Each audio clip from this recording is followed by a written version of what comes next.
And India has announced its representatives at World War I Centenary ceremony in Paris. India's Vice President will represent the country at the Grand Paris ceremony along with leaders of the other states.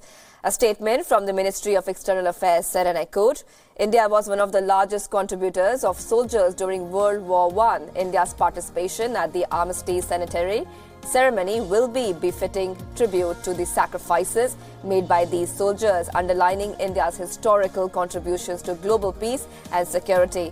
Many countries have designated special days and symbols to honor the valor and sacrifices of their service personnel. It was felt that there is a strong need for India to have a uniquely Indian symbol to acknowledge the valor and sacrifices of Indian armed forces, including those who fell in the two world wars. India now has won the Marigold. As principal diplomatic correspondent Siddhant Sibal explains what that means. For long, bright red poppy has been used to remember sacrifices made by soldiers during World War I. The flower was worn on clothes leading up to Remembrance Day or Armistice Day on the 11th of November, the day World War I ended. This is changing now. India has now adopted Marigold as a unique Indian symbol of remembrance.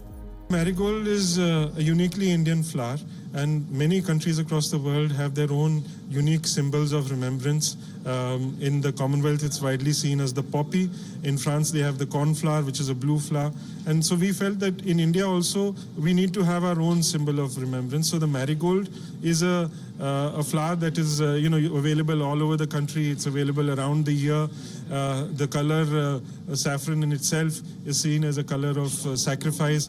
British Defence Advisor Brigadier Mark Goldsack echoed the sentiment. He himself is wearing the marigold and poppy in the run-up to Remembrance Day. I'll give you a very personal experience of my own. During the work on this Unremembered project, where we were looking at the contribution made by the Labour Corps, we uncovered a photograph which I did not know existed of my grandfather, aged 17, working in the trenches alongside the Labour Corps, side by side, handling artillery ammunition going up to the front. The marigold is already being widely promoted in all India-related commemorative events around the world. The flower now finds a place at the Remembrance Service that is held each year on 11th November at the Delhi War Cemetery. It has also been used across the UK along with the poppy as part of community projects that seek to highlight India's contribution in the First World War. The Duke and Duchess of Cambridge laid a marigold wreath at India Gate during their visit in April 2016. I'm wearing a marigold and a poppy. Both are flowers of remembrance.